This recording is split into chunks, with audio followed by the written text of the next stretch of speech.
I don't want to say that today is a good day for NATO and a good day for Ukraine.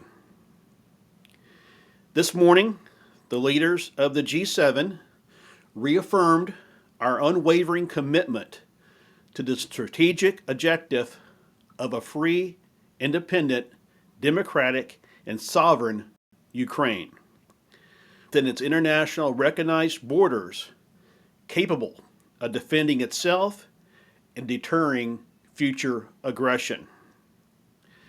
The NATO allies affirmed that the security of Ukraine is integral to the security of the Euro-Atlantic region.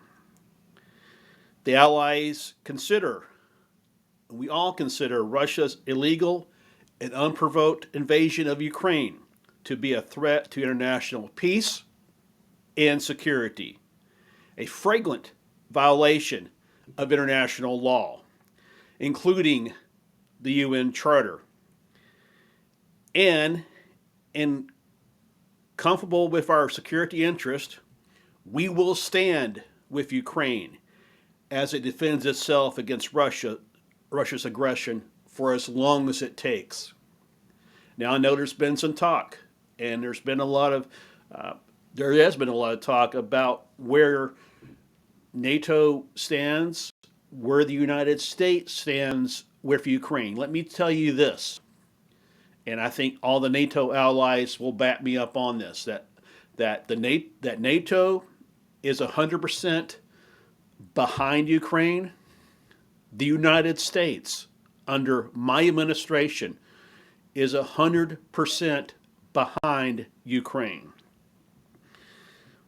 Today, we are launching negotiations with Ukraine to formalize through bilateral security commitments and arrangements aligned with its multilateral framework in accordance with our respective legal and constitutional requirements, our enduring support to Ukraine as it defends its sovereignty and territorial integrity, rebuilds its economy, protects its citizens, and pursues integration into the Euro-Atlantic community.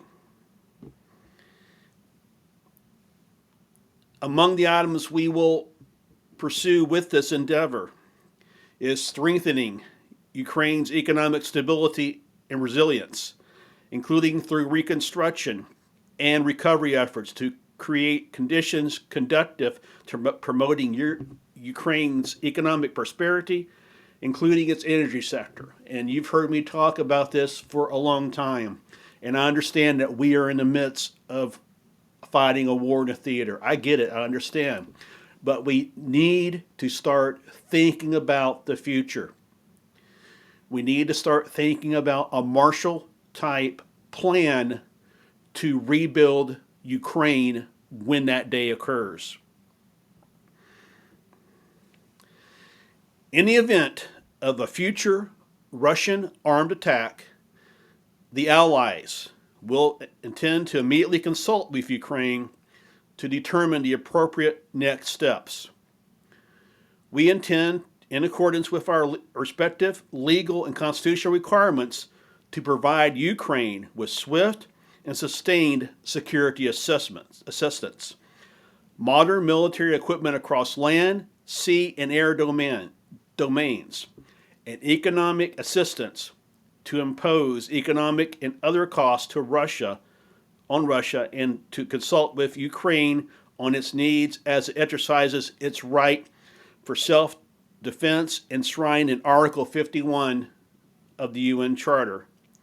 To this end, we will work with Ukraine on an enhanced package of security commitments and arrangements in case of future aggression to enable Ukraine to defend its territory and sovereignty. In addition to these elements, we will remain committed to supporting Ukraine by holding Russia accountable. Let me say that again. We are holding Russia accountable. Russia is 100% accountable for its actions in Ukraine. This includes working to ensure that the cost to Russia of its aggression continues to rise, including through sanctions and export controls, as well as supporting efforts to hold account those responsible for war crimes and other international crimes committed in and against Ukraine, including those involving attacks on civilian infrastructure. There must be no let up in the prosecution of the individuals involved with this when it comes to war crimes and other crimes in this. We, as a group, commit to holding the people responsible for these actions for this in accordance to international law, including by supporting the efforts of international mechanisms such as the International Criminal Court. We affirm that through each of our representative legal systems that we will prosecute appropriately those involved in this action.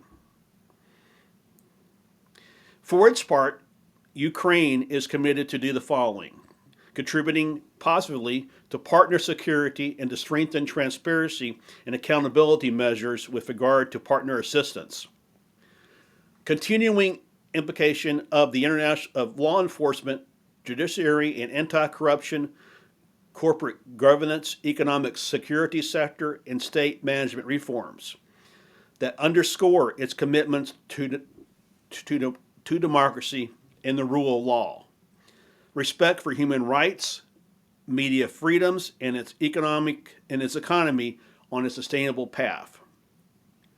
Advancing defense reforms and modernization, including by strengthening democratic civilian control of the military and improving efficiency and transparency across Ukraine's defense institutions and industry. We are all ready and committed to contribute to this effort, and we will do what it takes to get Ukraine on a path to NATO membership. Like I said yesterday, I know that Ukraine would like to have full membership, but it's not the time. It's not the time. When the hostilities end, through either a ceasefire or a termination of the war, then discussions can begin for membership into NATO. Those are some of the conditions that I believe were asked of Ukraine. And I think there's an understanding of that now. I know that the president came to the summit really wanting the allies to